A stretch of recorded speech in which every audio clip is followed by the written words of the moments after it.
Okay, welcome everybody who's just rolling in. We'll be starting in just a couple minutes. Just want to give folks a chance to join and get situated. While we wait for that, and Gary will be right back. I think he was just grabbing a glass of water. While we wait for that, I'm Nick Hool. I'm the Director of Client Engagement here at the Eli, the Entrepreneurial Learning Initiative. Here's Gary. There you go. Gary, I was just letting everyone know if they could type in the chat that you'll see along the bottom of the Zoom window where you're calling in from. That'd be great just to get the conversation started. I'll do the same.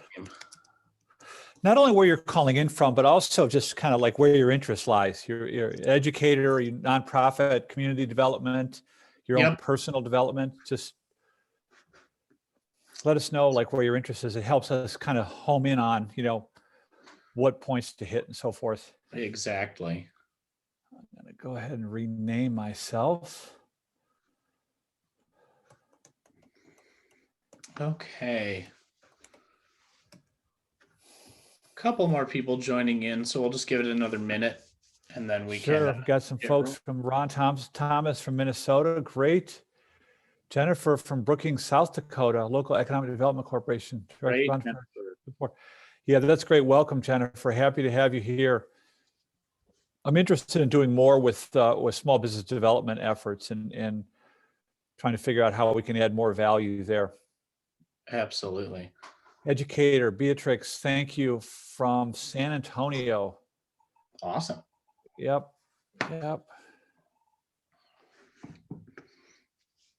Okay, well, Gary, how about we get things rolling? Just before Gary starts the presentation, we'll be stopping a few times throughout for question and answer. We'll do, maybe 5 to 7 minutes in between the different sections of the webinar. And then we'll have a longer form Q&A at the end as well. So any questions that you have, feel free to post those in the chat or in the Q&A section. I'll read those out. Hi, Jack. Thanks for joining us. Yep. Kabanda, entrepreneur lawyer from Zambia. Welcome. Oh, wow. Yeah. Nice. That's awesome. Welcome. Great. We've got some case studies from Zambia. Kabanda, Paul Nyambe is a Zamgoat. Is a young entrepreneur who took the Ice House program probably a decade ago and started doing amazing things with goat farmers across Zambia. That's right. All right, Gary. Well, I'll mute myself and stop my video if you want to take it from here and get the presentation going. Great. Thank you, Nick, and welcome everyone. I'm super excited to share with you some of what we learned about how to cultivate an entrepreneurial mindset in others. And, another way to think about this is creating entrepreneurial learning environments. So in the chat, if you guys could, do me a favor and just, I'm trying to break this down categorically. Are you interested in developing an entrepreneurial mindset in yourself or in others or both? Or like in what's the primacy? Is it more important than others or more important in yourself or both or whatever? That would kind of, it's just interesting to me about how you guys are thinking about this. Okay, great. There's some others, self, great, both. Andre, excellent. Thank you. Okay. Yeah, Jennifer, primarily others, but both as well. Both, mostly in myself. Excellent, Mike. All right, this is great. So before I jump into the slide deck, I just want to kind of tell you a little bit about where I'm coming from here. I spent the last 30 years trying to answer a really interesting question, which is essentially, how do underdogs win? How do people who have no particular advantage in life manage to rise above their circumstances, overcome the obstacles, to create some modicum of meaning and prosperity in their life? How do they do that, right? And I quickly realized they're all entrepreneurial in some way. They don't necessarily own a business per se, but they tend to be entrepreneurial. And so I began to interview entrepreneurs. In 2008, I got hired by the Cisco Entrepreneur Institute. I started interviewing entrepreneurs all over the United States and in Canada. Then we've since interviewed hundreds of entrepreneurs across the globe. and then turn to the literature and the behavioral sciences to understand what I can only describe as a phenomenon. Over time, I began to notice patterns in the logic. I could notice patterns in the language and patterns in the circumstances. And you know, what I was looking for is I wanted to understand what are the controllable factors that give rise to this behavior. Because, you know, a lot of us sort of default to a trait-based assumptions about what drives entrepreneurs, right? They're just sort of born with some genetic predisposition.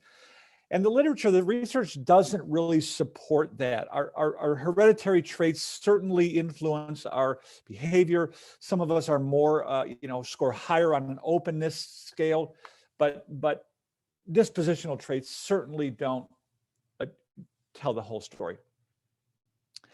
So I wanted to understand what are the controllable factors and what are the factors that are, you know, IQ independent, resource independent, situation independent. And that's really what really became interesting and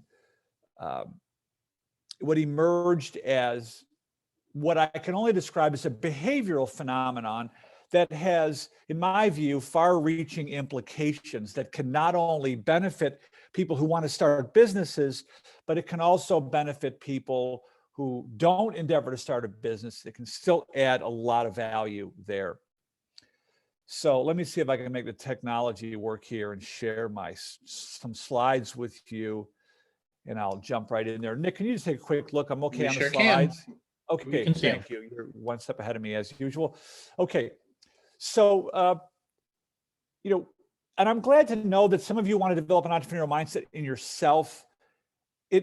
It's sort of interesting to me because, like, once people sort of understand this entrepreneurial mindset as a cognitive framework, it seems to me that the almost the immediate impulse is to then want to share it with others and want to help other people with these ideas. But nevertheless, a little bit about who we are before I get started here.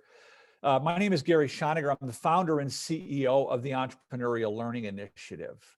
We started in 2007. We've emerged as the world's leading provider of entrepreneurial mindset education, training, and professional development programs. That's what we do from a big picture perspective. What I want to talk about in this webinar are three basic things. I want to start by redefining entrepreneurship in a way that anyone can embrace. The definition definitely needs an update. I want to explore the critical dimensions of an entrepreneurial mindset. A lot of folks use that term entrepreneurial mindset without really understanding what it actually means. And I'm going to try to very briefly put some structure around that. And then lastly, I want to talk about how to create learning environments using our Ice House Entrepreneurship Programs to create effective entrepreneurial learning environments. So let's start with the redefinition of entrepreneurship. So, you know, where are we in the world now, right? The world has changed, COVID notwithstanding. The world has changed in ways that now require everyone to think like an entrepreneur. And here again, I want to make sure I'm very clear about this. It doesn't mean that everyone should start a business. And therein lies the tension around the definition, right? We typically think of an entrepreneur as someone who operates, organizes and operates a business. And that's the definition that first emerged in a French dictionary, I think in 1670s, sometime 1670s to thereabout, right? Interestingly, the word entrepreneur stems from two Latin words that mean put together like to swim out and to grasp. That's just a fun little side note here, apropos of nothing. So the world has changed in ways that require everyone to be more innovative and entrepreneurial, not just starting businesses, right? So another way to think about this is that the mindset that once enabled us to succeed is rapidly becoming obsolete. I would say it's becoming maladaptive to a rapidly changing, highly complex world that we now live in. So when we look, when we zoom out and look at entrepreneurs, what we find, or I should say entrepreneurials, right? Like millennials. And entrepreneurial means it's not necessarily beholden to a particular era or period of time, but it's beholden to a similar mindset, right? When we look at entrepreneurials, what we see are people who are very creative. They're resilient. They're resourceful. They're creative and critical thinkers. They're able to identify and solve problems when there isn't someone there to tell them what to do, when the rules are not clear and the path is not well defined, right? And they possess the attitudes and skills that not only enable them to adapt and thrive in a rapidly changing world, but they possess the attitudes and skills that enable them to make a greater contribution to the organizations, the communities, and the societies they inhabit, right? And as a result, there's unlimited global demand for people who can think like entrepreneurs, right? The future belongs to people who can think like entrepreneurs. They possess the attitudes and skills the world now demands.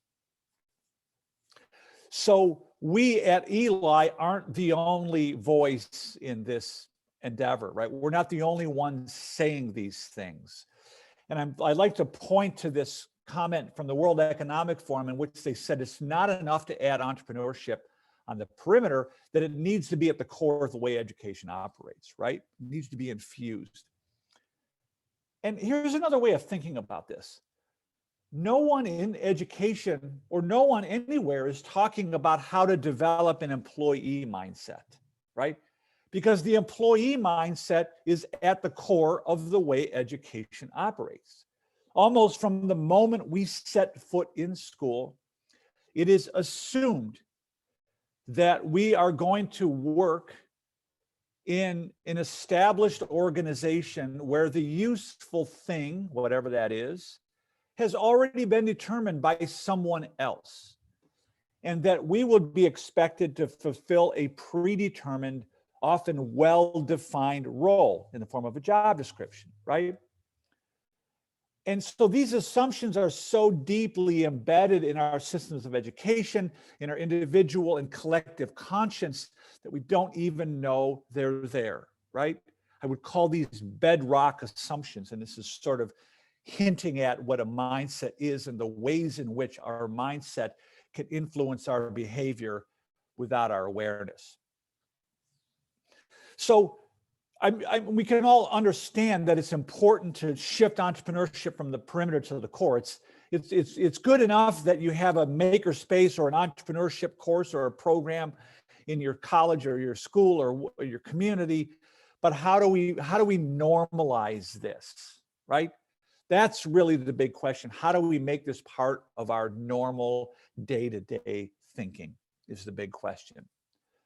One of the biggest barriers to sort of normalizing entrepreneurial behavior is the way that we think about it. And therein lies the need to redefine it, right?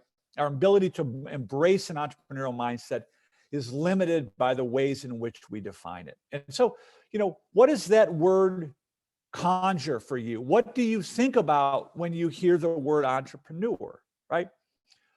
What we tend to see in entrepreneurship education initiatives around the world is basically one of three perspectives.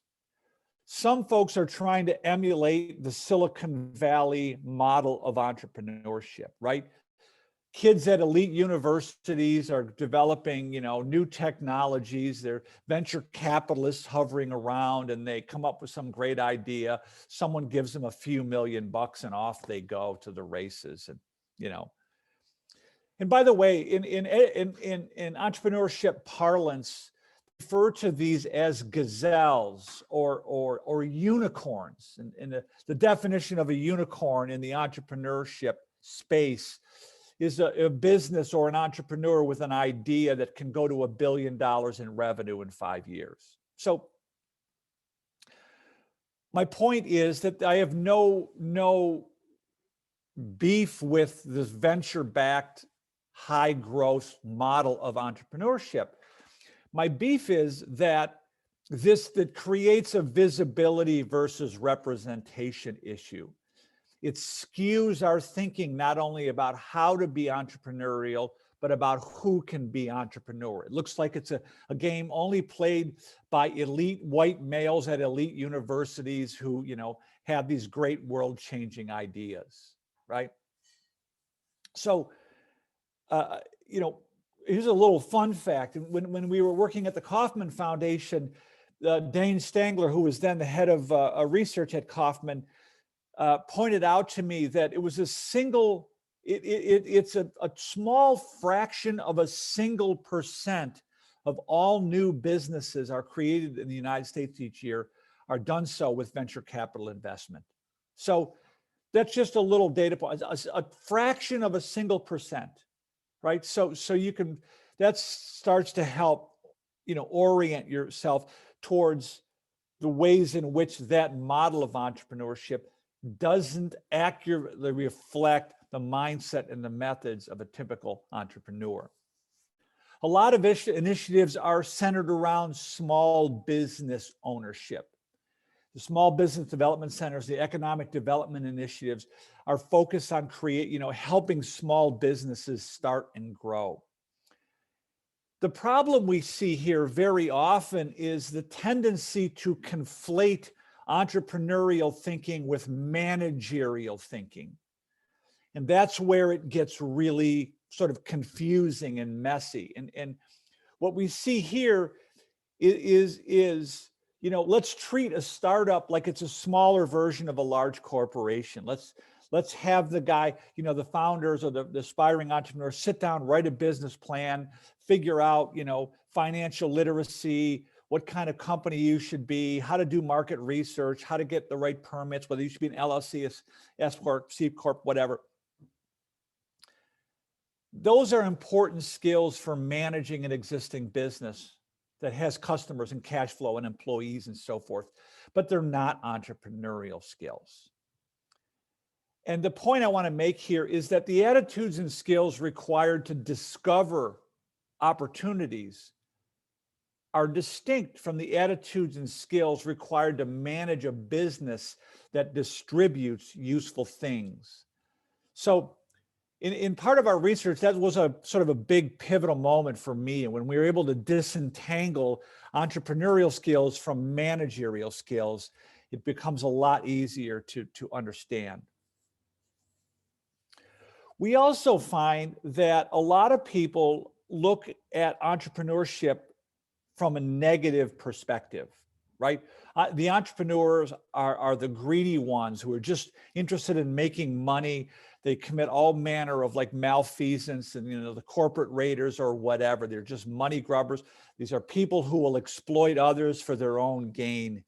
And the point here is that there are plenty of examples of immoral entrepreneurs. And these guys also tend to make headlines, thus creating a visibility versus representation issue.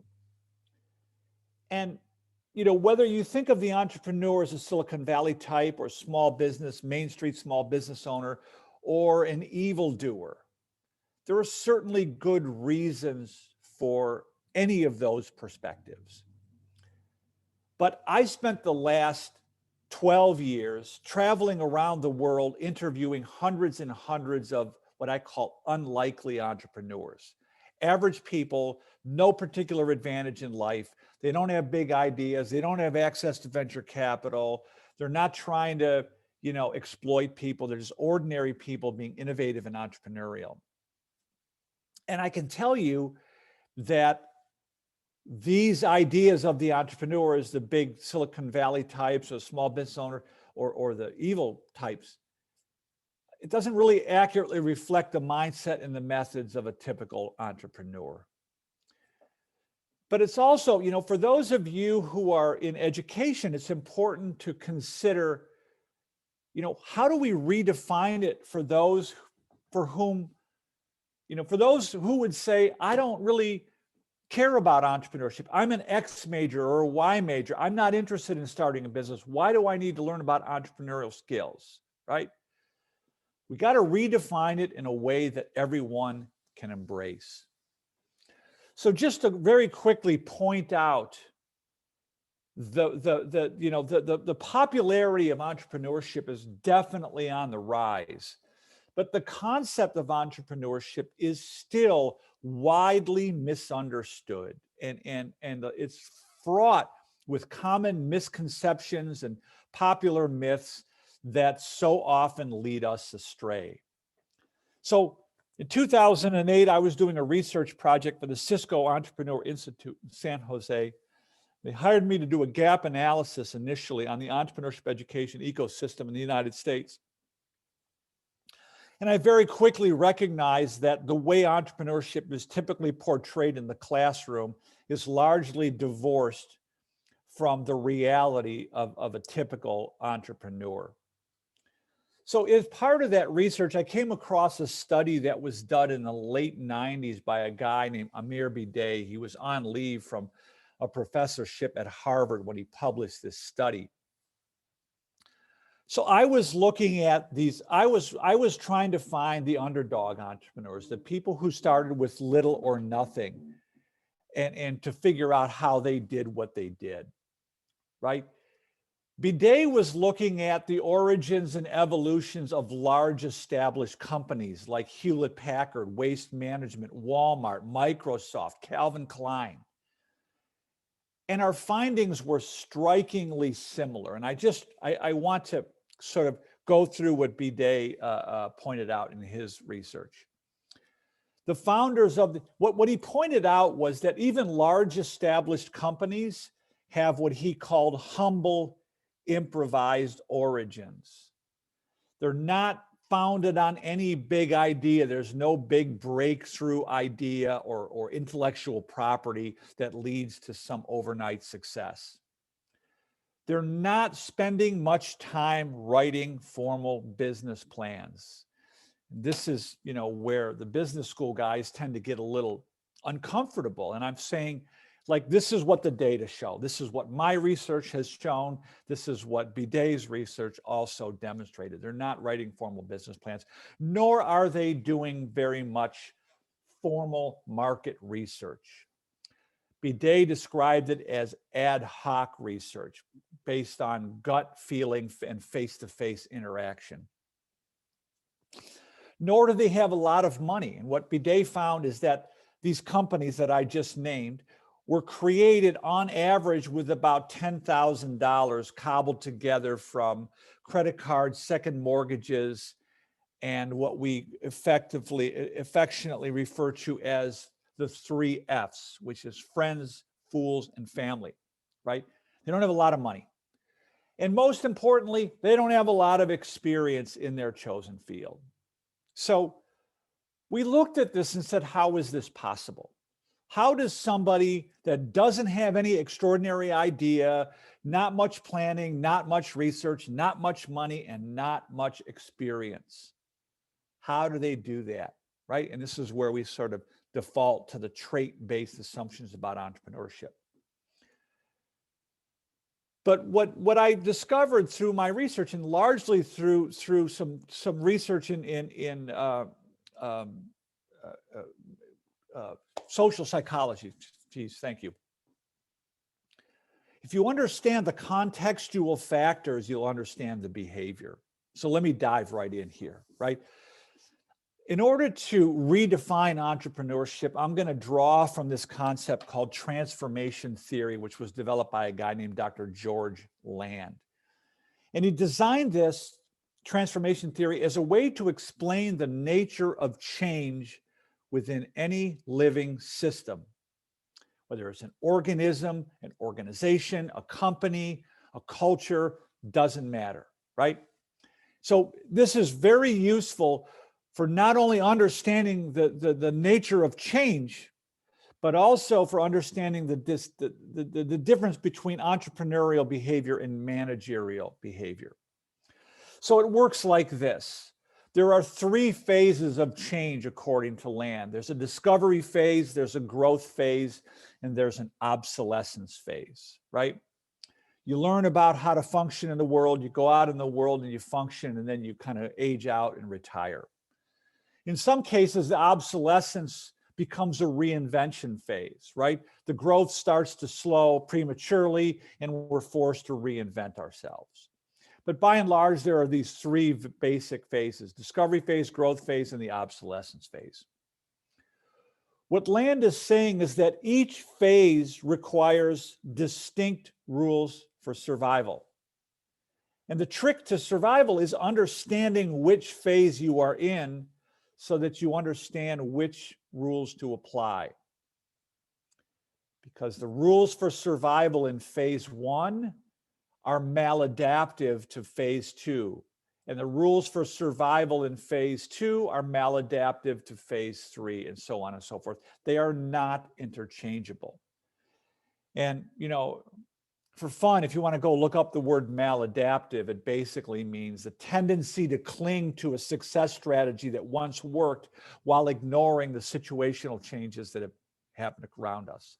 That's, you know, more or less a definition of maladaptive. So these orange dots represent what Land calls breakpoints. They're the moments in time when the rules for survival change. In this illustration, they're quite obvious, but in real life, they're rarely so. That's another important point here.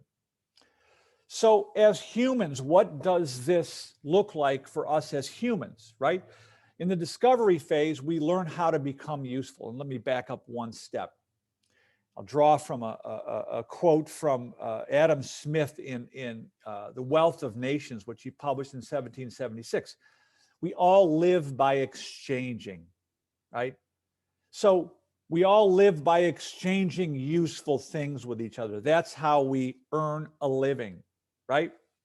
So that's how we all function in a modern society. We live by exchanging. So the question then becomes, in my view, what is the useful thing that we exchange, and with whom do we exchange it? And another question to ask ourselves is, what is the mechanism by which we learn how to become useful to others, right? So from the human perspective, we learn how to become useful, right? We go to school, we figure out how to become useful. The first break point represents we graduate. We've got our diploma, our degree, whatever it is. We now are useful enough that an employer is willing to pay us enough to support ourselves. You see this line going down here? Because during the discovery phase, we're generally consuming more resources than we're generating. So we're, you know, if you have teenage kids, you know what I'm talking about, right? Okay. So you get your first real job, you graduate from college or high school or whatever, you got your first job, you go out into the world and you become useful. And you grow, you advance in your career, you become more skillful at the useful thing, you advance in your career, you climb the corporate ladder, whatever the case may be. And then at some point, the growth starts to slow. And that's how you know you hit the second break point. The growth is slowing. You're getting passed up by younger people in the organization, right? Maybe you're just burned out. Maybe, you know, whatever, you're just aging out. You're going to retire and you're going to become obsolete. In some cases, the slowed growth might be coming about because your skills are becoming obsolete and you need to reinvent yourself. But regardless, those are the options, right? The point that needs to be made, I think, is that we have to consider, again, the context. And most of us have learned how to become useful within highly stable, other-directed learning environments, guided by professional teachers, an established curriculum, known paths, you know, it's very linear, straightforward career paths, right? And I'm just overgeneralizing the learning environments that most of us have experienced. And those were designed so that we could function in highly stable, other-directed working environments. As I said a moment ago, you know, it's assumed that we're going to work within an established organization where someone else has figured out what's useful, and we're going to fulfill a predetermined role, right? In school, it's also assumed that someone else has figured out what we need to learn in order to become successful in life, right? So it's the other directed, highly stable nature of the learning and working environments that lead to the problems, that cause problems when we reach the second break point. And as Land points out, this is where we often struggle. We respond inappropriately to the slowed growth. Sometimes we lash out and blame others. Sometimes we, give up. The most common inappropriate response to slowed growth is what Land called a siege mentality. We tend to double down on prior beliefs, and we try to do more and more for less and less. We ask everyone else to do a little bit more for a little bit less. We jettison non-essential personnel, non-essential projects. We go back to basics is sort of the theme here, right? And that creates the illusion, the momentary illusion that we're going to be okay. But in the case of companies like Kodak or Nokia, like that momentary pause is the fatal pause where we lose the ability to adapt, right? More adaptive competitors overtake us, right? And I'm sure that many of you are familiar with this sort of siege mentality. You've worked in organizations where you've felt this, and maybe you're working in one right now, right? Where we tend to double down on prior beliefs. And that's really the fatal flaw that Land points out.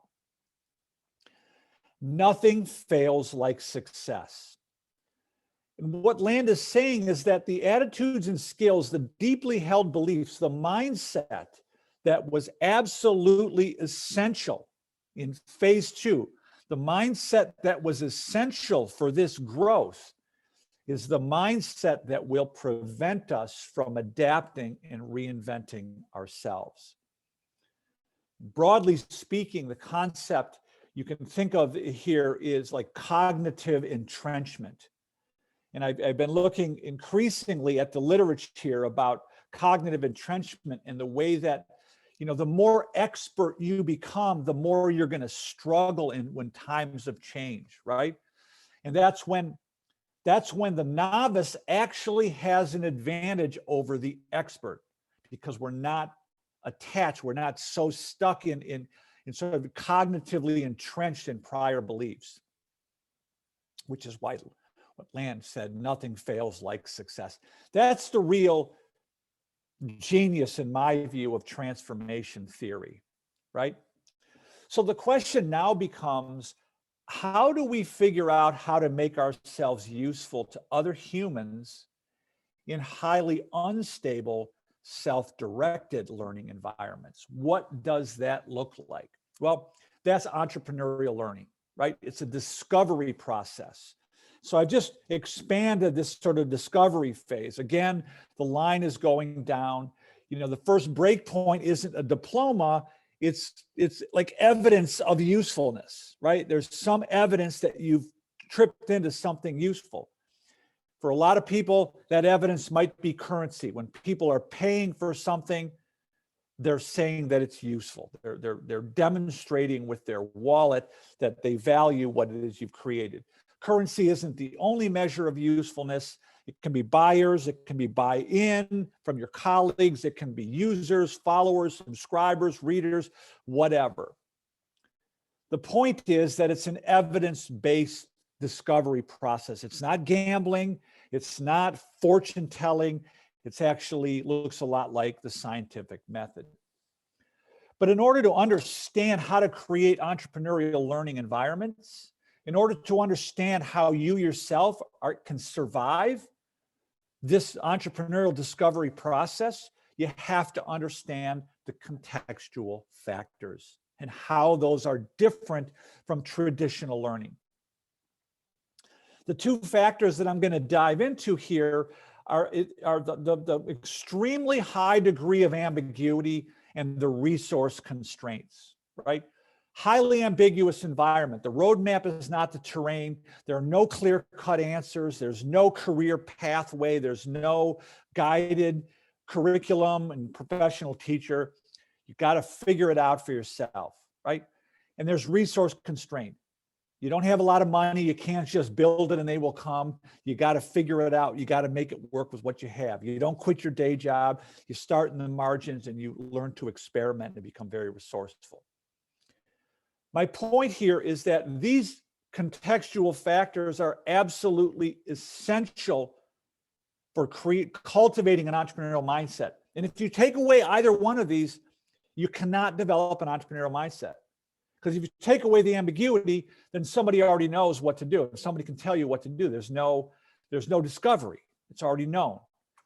And if you have resources, you don't have to be entrepreneurial. You can just write checks to make things happen. So it's really important to understand this. And this is perhaps why so many entrepreneurs come from adverse backgrounds and challenging upbringings and so forth.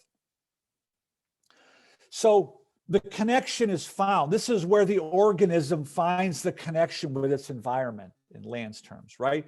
The connection is found when we have evidence of usefulness. What are the rules for survival and entrepreneurial discovery? It starts with problem finding skills, right? It's the understanding is that I've got to make myself useful to other humans. That means I need to pay attention to what other humans need. That's about empathy, curiosity. It's about observation and inquiry, right? It also requires solving skills, creativity and innovation and critical thinking, experimentation and adaptation, collaboration, teamwork, networking, effective communication, and resourcefulness. It also requires self-direction and self-regulation, an internal locus of control, the ability to tolerate ambiguity, to become a self-directed learner, to become self-aware, and to become resilient, which stems from an optimistic perspective. So the point here is very simple and straightforward, that entrepreneurial skills are 21st century skills. These are the skills the world now demands. These are the skills employers demand.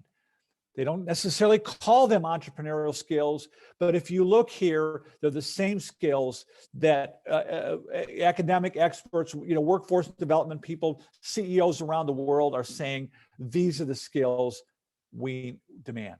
Those are the skills the world now demands.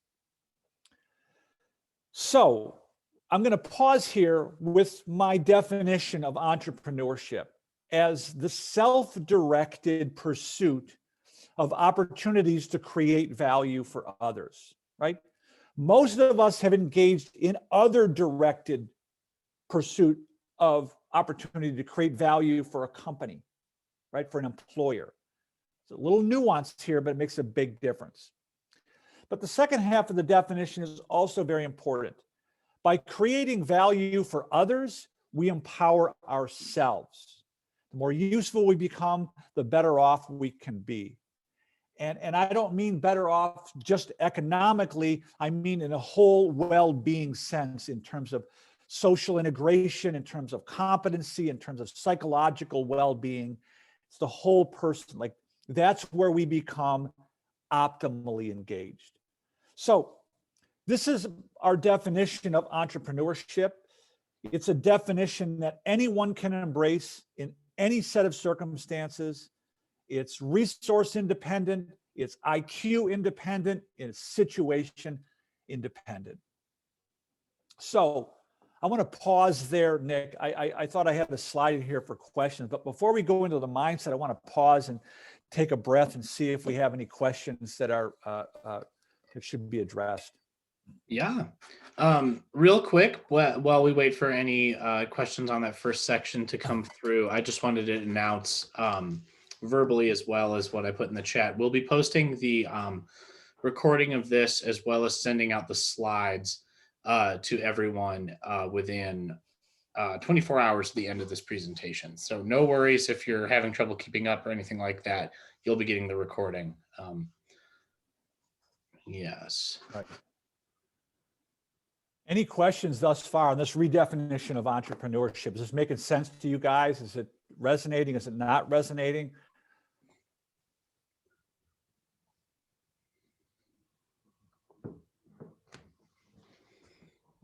Beatrix says it is making sense. That's great to hear. Okay, good. All right, if you guys don't have any questions, well, here's another one. Martin Lakis's value creation pedagogy work parallel your insights and vision resonating. I have to, that guy sounds familiar. I think he's guy that wrote a paper for the OECD. Is it, do I have the right guy there, Andre? Yes, okay, perfect. Yeah, that's great. I'm definitely dig into that. Thank you for posting that. Kabanda, the clarity being provided is amazing. Oh, thank you, Kabanda. That's what I'm trying to do, is get to the clarity, get to the first principles. That's like entrepreneurship. I see all these theories around entrepreneurship that they're unbelievably complex. It's really straightforward. We have to figure out how to make ourselves useful to other humans. And or anyone is, what is preventing you from making yourself more useful to more humans? Right? And it's a question designed to like get at your bedrock assumptions, to get at the beliefs that you have that you might not know you have, that might be holding you back. Right. Jack so has some questions popping in here. Yep. Jack has a good question. What's the best way to get others who have been taught to play by the rules to help entrepreneurs like us test our assumptions and challenge our beliefs? Yeah. See, so Jack, I'm going to tie your question back to Mike's comment right before you. It's not a one or the other thing, right? But it's like we've got to, you know, most of education is other directed, and we think of work as other directed. And we've got to throttle back on the other directed nature of learning and the other directed nature of work, and include some self-directed learning to prepare people for self-directed work, right? To be able to think for themselves. You know, pre-COVID, I was in airports every week. I was flying somewhere else, giving a talk or lecture or training, and you know, I'm interacting with baristas at Starbucks with master's degrees, but they're stuck as a barista because they have a lot of knowledge, but they have no idea how to make themselves useful to other humans with that knowledge outside of a known system, right? And Mike, yes, it is a big shift from the way we learn. And you know, the way we learn is sort of steeped in this industrial era context, when the focus was on replication and efficiency. And that worked for a minute. But the way our mindset works, and culture is just nothing more than collective mindset, if you will, is that once we find something that works, our brains tend to relegate that to what psychologists would call habitual control. And once we relegate a belief or a mental model or a schema to habitual control, our brains aren't very good at recognizing the degradation of outcomes of that schema, right? That's what Land said. We just double down on the schema. We don't challenge our own beliefs. That's really what I was trying to get. So Jerry is saying it's difficult to teach entrepreneurship for typical academic who never left the university. It's definitely difficult, but it's not impossible. And you know, as Nassim Taleb said, you know, I think he said the three most addicting things in the world are carbohydrates, heroin, and a steady paycheck.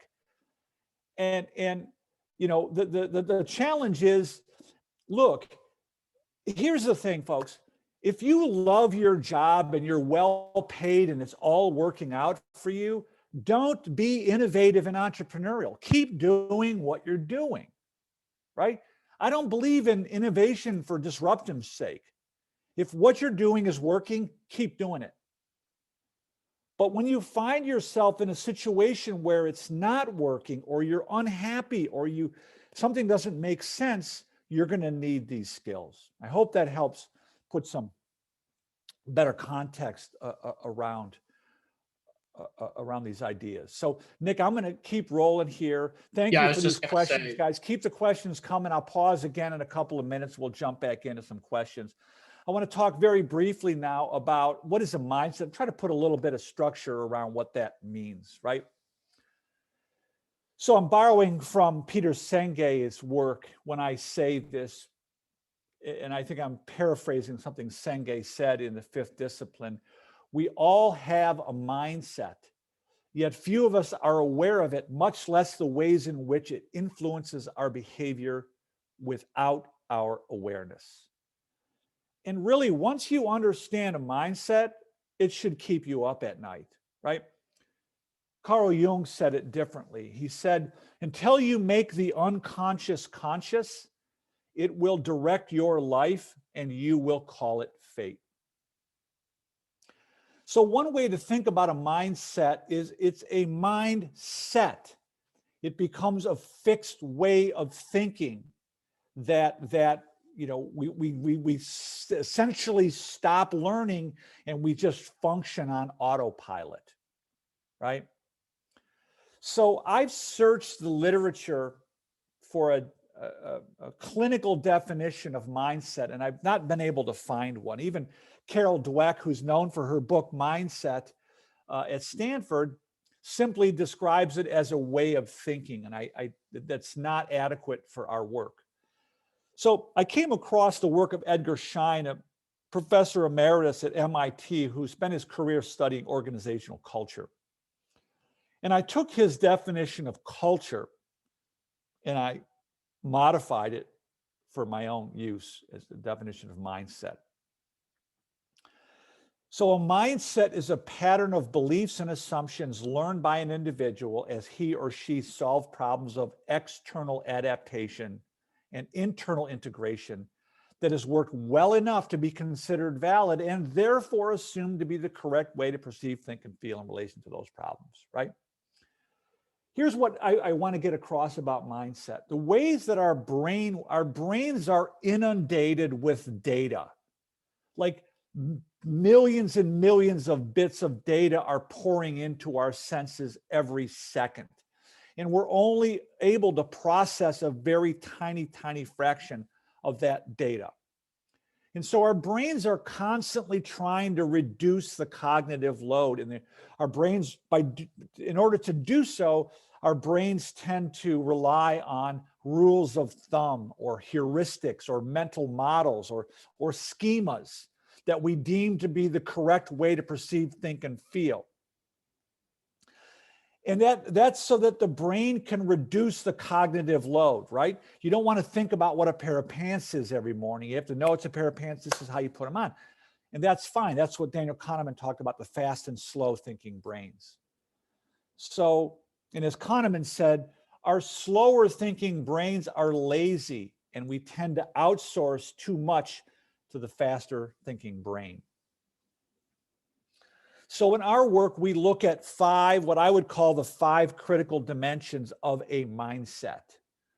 The first are self-efficacy beliefs. And Nick, I'm sorry, I should have asked you ahead of time if you could post that paper from Albert Bandura's work at Stanford in the chat for folks. It'd be really helpful.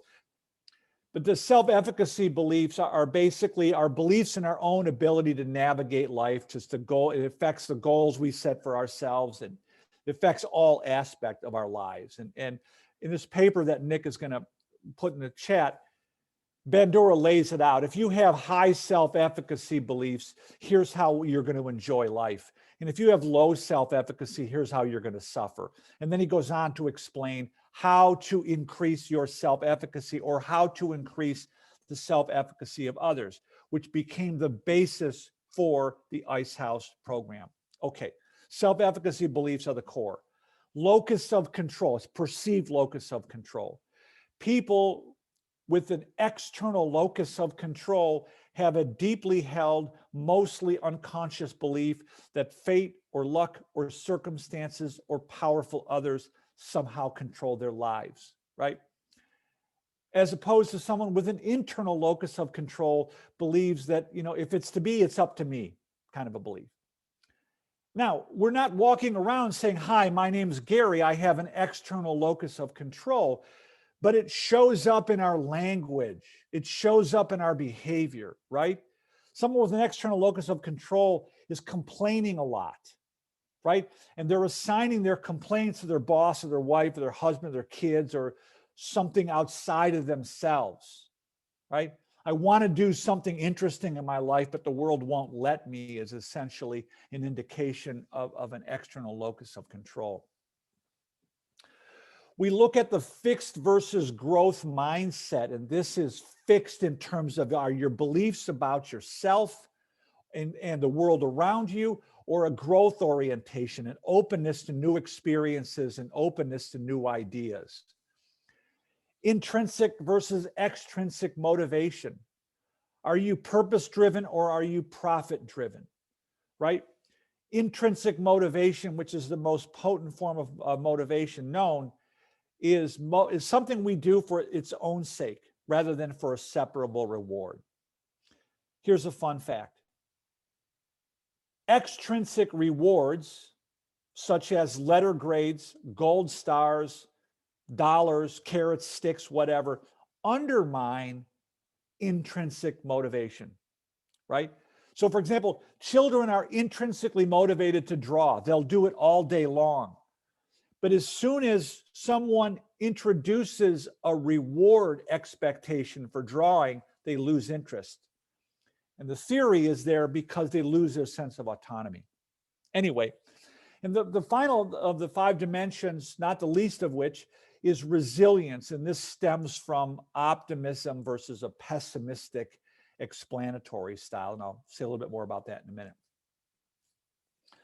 So what we see in entrepreneurs is essentially what they're doing organically is they're pursuing their own interests and developing their innate abilities in ways that contribute to the greater good.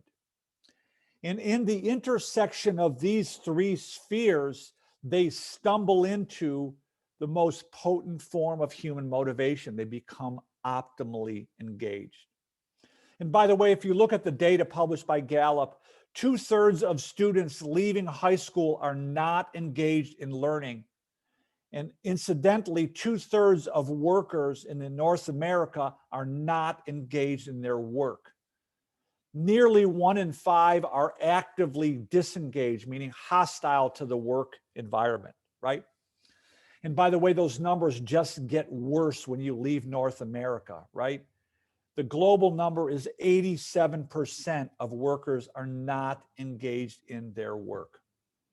So if you think of the loss of contribution, the loss of human capital, the loss to humanity for this vast swath of the population that is not engaged, right? When we look at entrepreneurials, we see people that are optimally engaged. Where does that optimal engagement come from? Right? So I'm borrowing from something that Csikszentmihalyi laid out in his theory of flow. When we are faced with a challenge that exceeds our skill level, we become highly anxious and it's very difficult to function. We tend to shut down. We can't, higher order thinking is very difficult when we're constantly anxious and challenged above our skill level. On the other side of the spectrum, when our skill level exceeds the challenge, we become bored and disengaged, right? The trick here is the compelling goal. And in my interviews with entrepreneurs, almost to a fault, they'll start by talking about a compelling goal. There's something on the horizon they're striving to achieve. And it took me 25 years to figure this out in the research, but it's actually the compelling goal that's acting on the individual, right? This is a field of psychology called prospection, right? that rather than being driven by the past and trapped in a mindset, we're striving towards a compelling goal. And that's what keeps us optimally engaged. As a result, over time, we will develop a higher sense of self-efficacy, an internal locus of control, a growth mindset. We become intrinsically motivated and we become highly resilient. The point here that I want to make, whoops, got ahead of myself. The point here that we want to make is that the high self-efficacy, the internal locus of control, the growth mindset, intrinsically motivated, highly resilient, are more likely to be effects rather than the cause of entrepreneurial behavior. That's probably the most important point that I'll make today.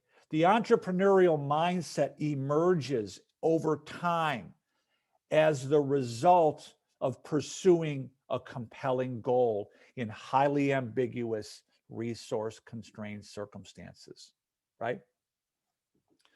So the point that's why this is so important is because, you know, we keep thinking that entrepreneurs are somehow born with some kind of traits and everybody else is an employee.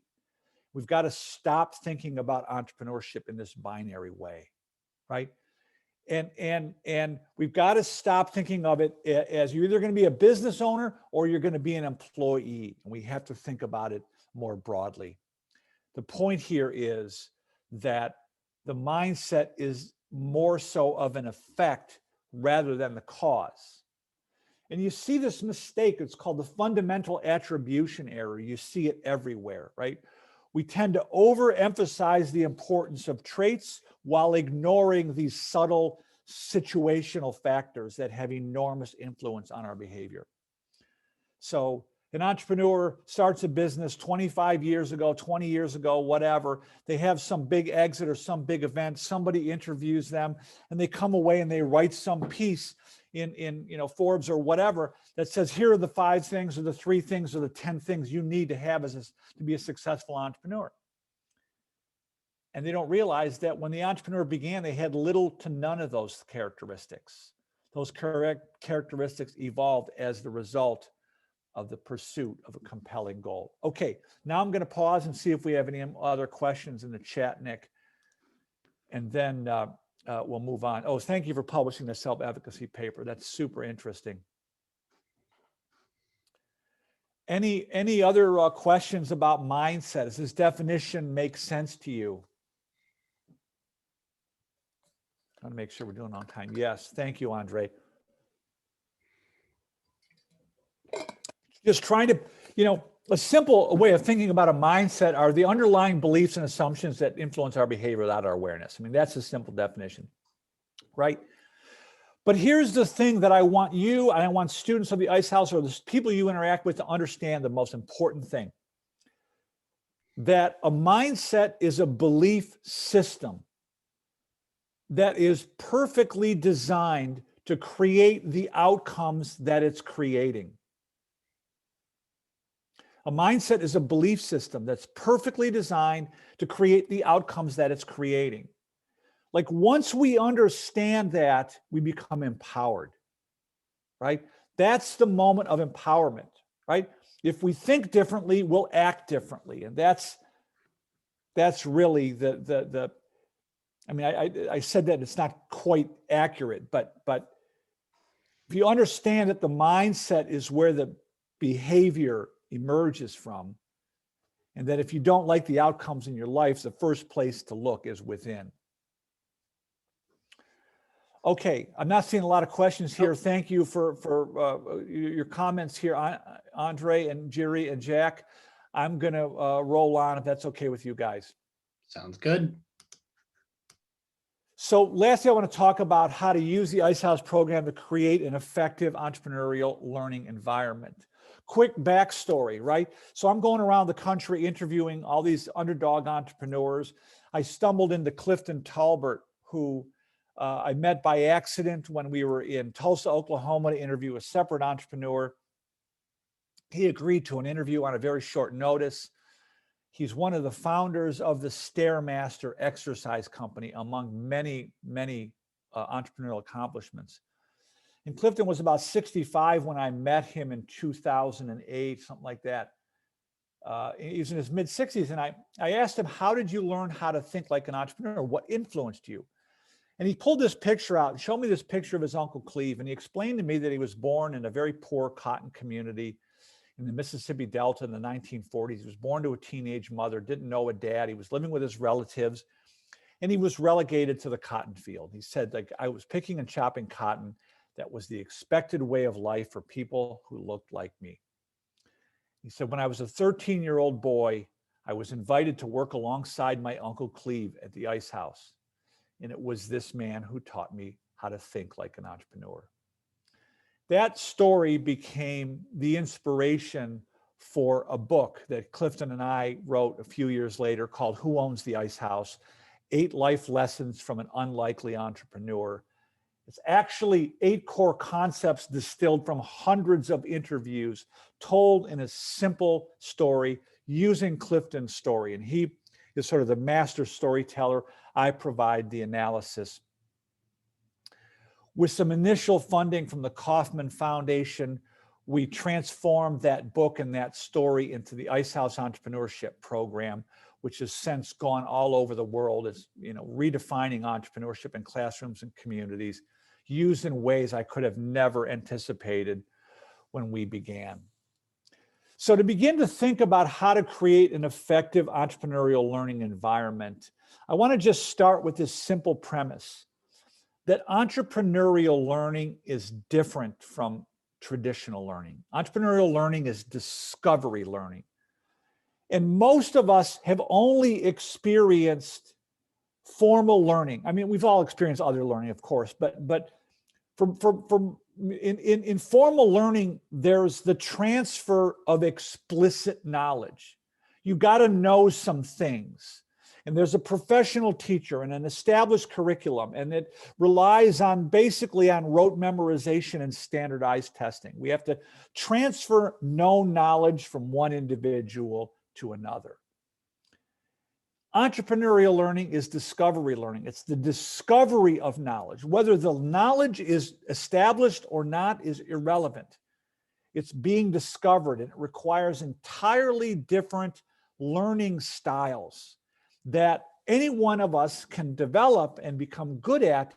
It's just a method of learning that's historically been overlooked, undervalued, discouraged, or ignored within the context of industrialized education. So we designed the Ice House programs to do these things. And these are sort of the learning objectives here. We want to start by redefining entrepreneurship as we just did, right? You got to see it. It's very simple. It's the self-directed pursuit of opportunities to create value for others, right? We want to inspire the students by showing them real world examples, what we call relatable social models. We want to expose them not to Mark Zuckerberg and Richard Branson and Henry Ford or Thomas Edison, but to people that they can identify with, right? There's a very important reason for that. We want to engage them in the process, like get them out of their comfort zone, engage them in entrepreneurial learning, identify and solve problems in the real world. The course is designed to focus on the mindset. What are the underlying beliefs that are driving the behavior? Why does that person do that? What's the underlying belief that's causing them to behave this way, right? Connect the classroom with the entrepreneurial community. Encourage the student and the facilitator to invite local entrepreneurs into the learning experience. And lastly, we designed the program in a way that does not require the instructor to be a subject matter expert. The instructor plays the role of facilitator, not expert. That's really important. You don't need to know anything about entrepreneurship. In fact, some of our most prolific facilitators of this program couldn't spell the word entrepreneur when they came to this. They're far afield of the business discipline. So for those of you who might have anxiety about being able to teach this if you're not an expert in business, Do not worry about that at all. You're essentially what you're doing is facilitating a discovery process. So what we see in entrepreneurs, again, they're learning in these highly ambiguous resource constrained circumstances. And as a result, they tend to embrace experiential learning, right? That's trial and error. They learn through project-based learning. They learn through their peers. They create informal peer groups. They find mentors, right? They create their own learning networks. And they're self-directed learners. And this is one of the most important things that I've observed is that a lot of these entrepreneurs weren't great students in school, but they're always learning. They seem to be avid self-directed learners. The core components of Ice House, we expose them to the 8 core concepts, which I'll talk about in a second. We immerse them in the experience. We reinforce with relatable examples, and we encourage personal reflection. Slow down, think about these ideas and how they fit into your broader life goals. So the 8 core concepts, these are gleaned from hundreds of interviews. Starts with a choice. This is the entrepreneur talking about the compelling goal. So what we ask the students to do is start to write reflectively about what's the future you want to create. What's your compelling goal? What are you aiming for? Underneath it all, behind the scenes, what's happening here is we're trying to orient the student towards a future positive orientation. And that is absolutely like the fundamental of entrepreneurship. There's a positive future orientation, which then gives us access to problem-solving abilities that we don't otherwise have access to. I could spend 2 more hours just talking about that. They see problems as opportunities. This is the empathy piece. They understand that by solving problems for others, I empower myself. Where most of us try to avoid problems, the entrepreneurial minded, they look for problems. They look for frustrations. They approach every problem, every frustration, every unmet need they encounter as a potential opportunity. How could we solve this? How could we be doing this better? What's missing, right? There's a bias towards action. And on the surface, it looks like unbridled enthusiasm. But what the entrepreneurs are actually doing is behaving like an organism would behave in unknown circumstances. They're learning through trial and error through a process I call micro-experimentation. They're learning through trial and error, which is how any organism learns how to function in ambiguity, right? You try lots of little things until you find something that works. And by trying lots of little things, you increase the likelihood of finding an opportunity. This is opposed to making big, bold bets where if you're wrong, you're done. They're constantly learning, right? They're constantly, but they're not learning necessarily in formal ways. They're learning from their friends. They're learning from YouTube videos, online courses, audio books, regular books, whatever, but they're constantly learning. As a result, they become very resourceful. They learn how to invest rather than spend their discretionary time, money, talent, abilities, thinking, whatever. They become reliable. They start to generate their own luck by being reliable to others, right? That's how the thing grows over time.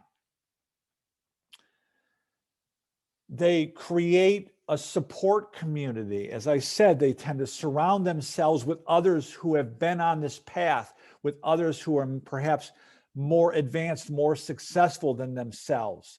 And the rising tide tends to lift all boats, right? Most of us tend to surround ourselves with people who think and act like we do. And that's what happens in the absence of a compelling goal. And lastly, the power of persistence, right? They tend to become highly resilient, which stems from optimism, right? The goal is so compelling. You can hear it in the entrepreneurs that we've interviewed. They say things like, I got to learn some things from this guy. I got to find a way, right? They have an optimistic outlook, which helps them become resilient, enables them to persist through difficulty and setbacks. We immerse them in real world projects guided by the scientific method. Now, I'm cautious about how I talk about this and not scare students off, but when we look at entrepreneurs, that's what they're doing. So we developed this tool called the Ice House Opportunity Discovery Canvas. It's broken into 3 phases: exploration, experimentation, and execution. The first phase is the problem finding phase. There's some basic questions here. What's the problem you're trying to solve? Who has the problem? How are they solving it now, right? In the scientific method, this would be the background research. Okay, once you understand the basic problem and what's going on there, then you're able to form a hypothesis and design experiments. This is the experimentation and adaptation phase. What's your solution? How is it different? How will you know people value your solution? What evidence are you seeking? Again, it's evidence-based. It's only once we have evidence of usefulness that we then shift into the execution phase, the replication and the communication phase. And for those of you who work with aspiring entrepreneurs, you see them get this wrong all the time, right? They become very excited about their ideas. They have no evidence of usefulness, and yet they want someone to give them a lot of money and to go out and gamble with this money, or go mortgage their house and gamble, without evidence of usefulness. And so that's really, it's really about finding evidence of usefulness and then going out and convincing others of the usefulness of your idea. And one of the major themes of the execution phase is that, contrary to popular myths, good ideas don't sell themselves. It takes a long, specifically for nascent entrepreneurs, who don't have awareness, who don't have a brand recognition, I'm going to buy your superior brand of whatever from, who are you again? Well, my brand's working well enough. It takes time to get buy-in. And so that's sort of the third phase of the discovery process. And we're encouraging students to get out of the building and test their ideas in the real world. Learn from, get feedback, and document the feedback on their canvas. Throughout the course, the learning is being reinforced through relatable social models. They're learning from a real wide variety of unlikely entrepreneurs who came from all manner of adversity, who share their experience and how they're overcoming the obstacles to get where they want to go. And the last part is to encourage personal reflection, to remind the student that a mindset is a belief system that is perfectly designed to create the outcomes it's creating. And that the reflection component is really a powerful part of the Ice House programs. So we now have, in addition to the original edition of the Ice House program, we have a student success version of the program that's designed for high school seniors, high school students, college freshmen, how to embrace an entrepreneurial mindset to succeed in school and in life. There's a small business edition specifically for those who have, want to start a business. And we've just recently released in the last year a middle school edition after a very successful pilot with a few thousand kids in Erie, Pennsylvania. As I said, the program is being used in ways I could have never imagined when we began. Since we launched in 2011, we've trained almost 3,000 facilitators on 5 continents around the world. There's a map on our website. You can click on every one of those little dots and connect with the institution those facilitators. You can connect with those facilitators around the world. Ice House program has been recognized. It's been featured on NPR, CNN, USA Today, Huffington Post. We've been recognized by the United Nations, a Papal Council for Peace and Justice, and the European Commission. Couple of quick highlights, and we've had, we have so much positive feedback from so many different users. I want to highlight a few. This is from the Erie project in Erie, Pennsylvania, where they took Ice House students, took middle school, 12 and 13-year-old kids through the Ice House. There's a video. If you Google search Ice House Erie, you'll see this video. But one little clip, this young girl, Madison Porter, said, if we can think about how we can change problems and opportunities, we can make Erie a better place. What you're seeing there is the innate organismic tendency to want to contribute, right? We're not hardwired to be employees. We're hardwired to want to contribute to the greater good. A high school system in Mexico, it's a high school system for Tecnológico de Monterrey, which is in the top 5 entrepreneurial universities in the world. They have, they put about 7,500 kids a year, high school kids, through the Ice House program with unbelievable results. There's a report on our website. You can learn more about that.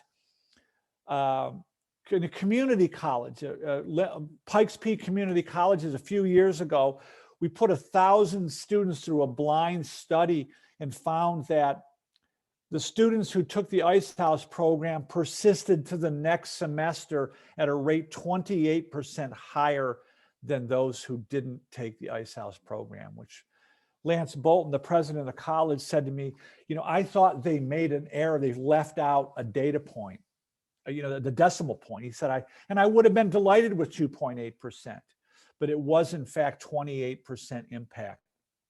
City governments are using this to create entrepreneurial workforce in city government, right? What's the big joke? What's the opposite of an entrepreneur? It's a city government worker.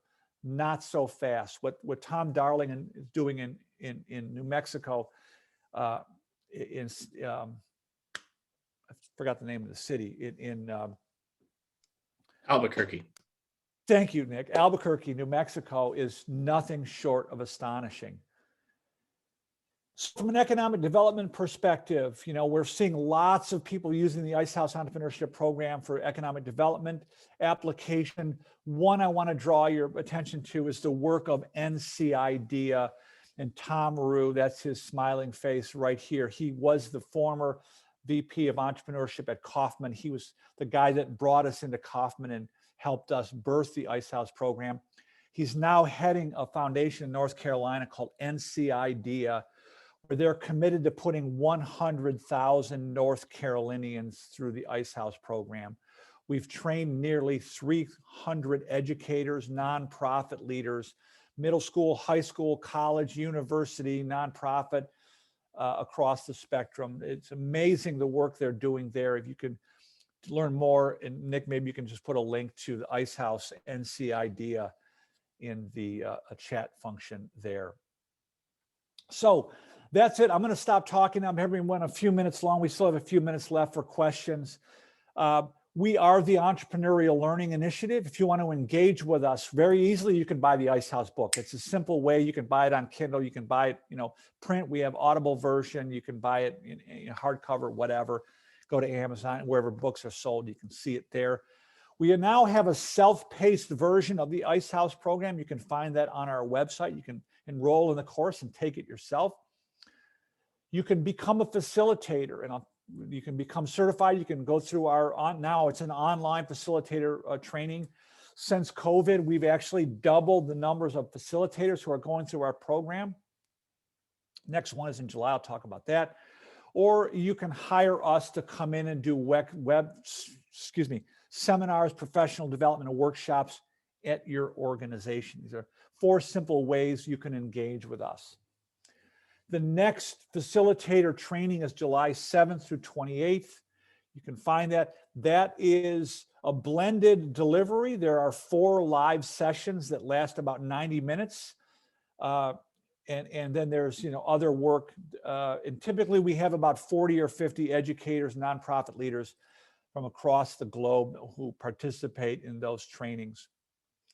I'm super excited about a white paper we just published. And some of you may have seen this on social media. If you haven't, you can go to our website and download this.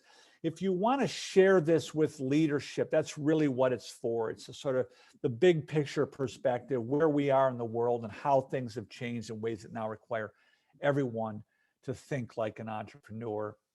And lastly, I'm also excited to share with you our first ever Entrepreneurial Mindset Summer Boot Camp that we're launching this summer for students around the world, age 14 to 18, to immerse them in an 8-week intensive entrepreneurial mindset experience. So those are some we're doing. I'm going to pause again here, and let's see who's got questions, comments in the chat.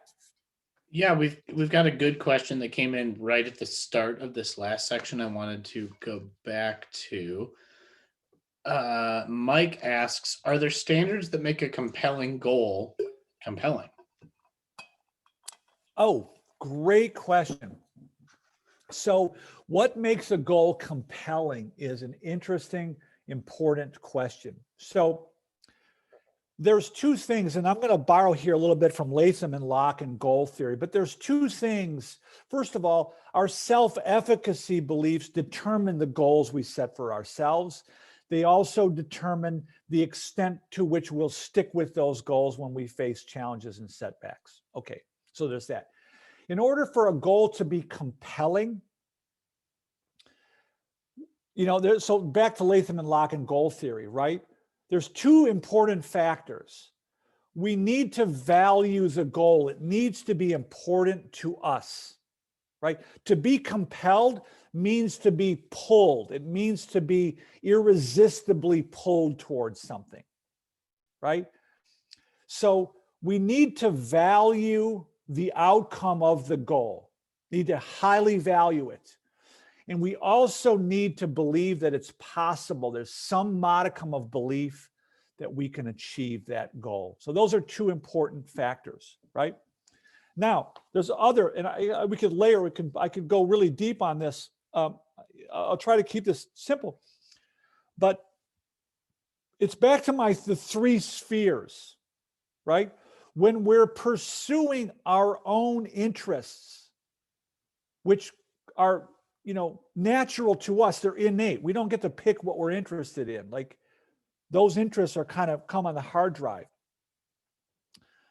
When we're encouraged to pursue our own interests and develop our innate capabilities in ways that contribute to the greater good, that's how we become optimally engaged.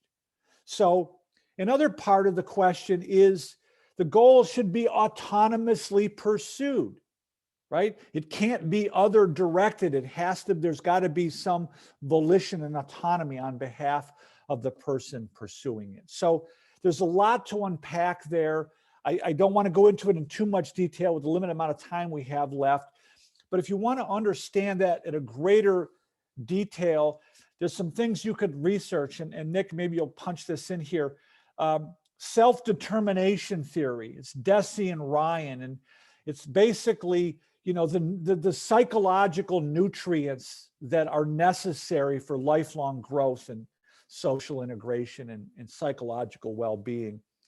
I would also look at Latham and Locke's goal setting theory about and also look at the work. It's also the work of the self-determination theory about the differences in intrinsic versus extrinsic motivation. That's also Deci and Ryan. There's a paper on motivation. I think it's Deci and Ryan 2000. If you Google search motivation, Deci and Ryan 2000, that paper will come up. But the point I really want to make here from this question is that, the B.F. Skinner's theory of external motivation and punishment and rewards has basically been debunked. Yet most of the world, at least our systems of education and our organizational structures, still rely on extrinsic motivations, essentially carrots and sticks.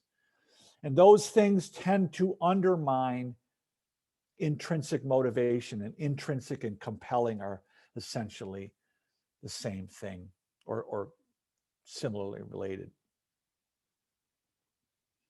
Great question. Thank you for that. Yeah. Any other questions here? Yeah, Jack is asking, do you see those in charge of current education systems or schools changing their ways anytime soon to place entrepreneurship at the core versus the fringe of teaching? Jack, I'm a little bit pessimistic here. I mean, we work with schools all over the world. We work with amazing education leaders, but from a larger perspective, I think we got a long slug ahead of us here. And the idea that we're working with here, Jack, is it's not an either or situation. What we're trying to help educators understand is we don't have to burn down the building and tear up the curriculum and start over. But I think we need to sort of follow Jaime Casap's recommendation, which is stop asking students what they want to be when they grow up and start asking them what problems they want to solve and what do they need to learn in order to solve those problems. That's how we're going to shift, right, away from this other directed learning, other directed value creation to self-directed learning, self-directed value creation. And that's, you know, as Alvin Toffler predicted in his book, Future Shock, we're going to get to a place where the rate of technological advancement has outstripped the human ability to adapt. And I think we're there. And you know, we can't see education as a one-time thing. It's a lifelong process. And as Toffler himself said, like, the illiterate of the 21st century won't be people who can't read and write. It'll be people who can't learn, unlearn, and relearn. And that's what the entrepreneurial mindset is ideally adapted to do. It's a great question, Jack. And you know, the other part of the answer is that's a large part of what we're doing with our teacher training is we're empowering the teachers to start infusing these ideas into the classroom, right? It's a Trojan horse probiotic strategy. Now, we're also doing a lot of workshops for administrators, like how to lead an organization with an entrepreneurial mindset. So it's sort of a bottom-up, top-down approach. Latham and Locke, yes. And sorry, Nick, I kind of left you out hanging there. Latham and Locke goal theory or something. I don't know I don't know the date, so I can't help you. Jaime Casap. Someone's just asking for. Oh, Jaime Casap. Yeah. He's the former head of Google Education. I'm not sure what he's doing now. CASAP. Yep.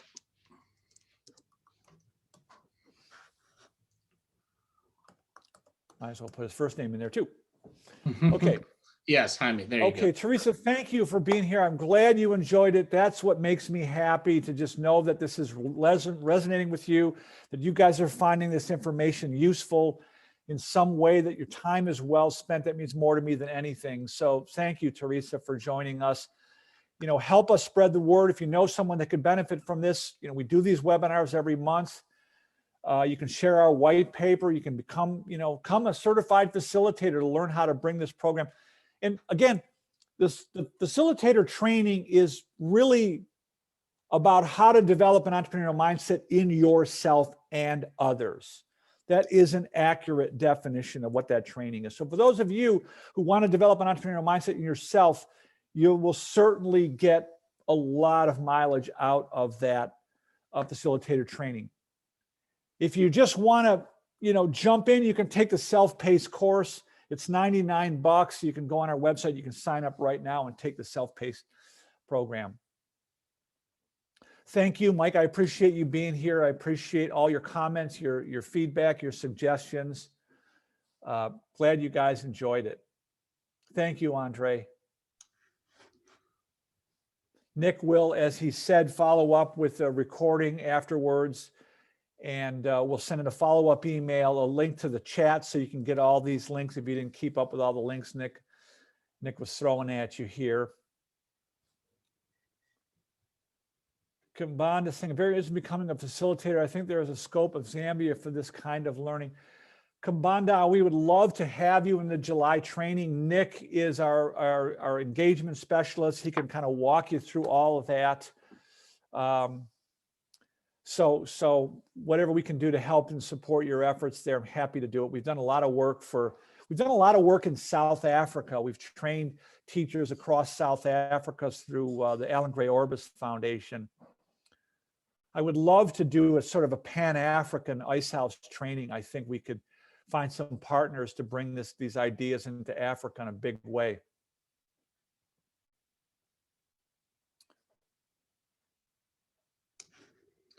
Any other questions or comments before we sign off? I'll give you my email address right now. Feel free to email me about that as a sidebar. Yes. And you can learn a lot more about our program. We have a lot of resources on our website, elimindset.com. There's a ton of stuff there you can dig around. All the courses have PDF course descriptions you can download. There's a video that kind of just talks quickly about the work that we're doing. You can see case studies about how Ice House is impacting people in middle school, high school, colleges, universities, prisons, veterans programs. I mean, it's pretty cool the way these ideas are spreading. All right. Well, we're past time now. So thank you everybody who stayed on with us. That follow-up email will be going out in the next 24 hours.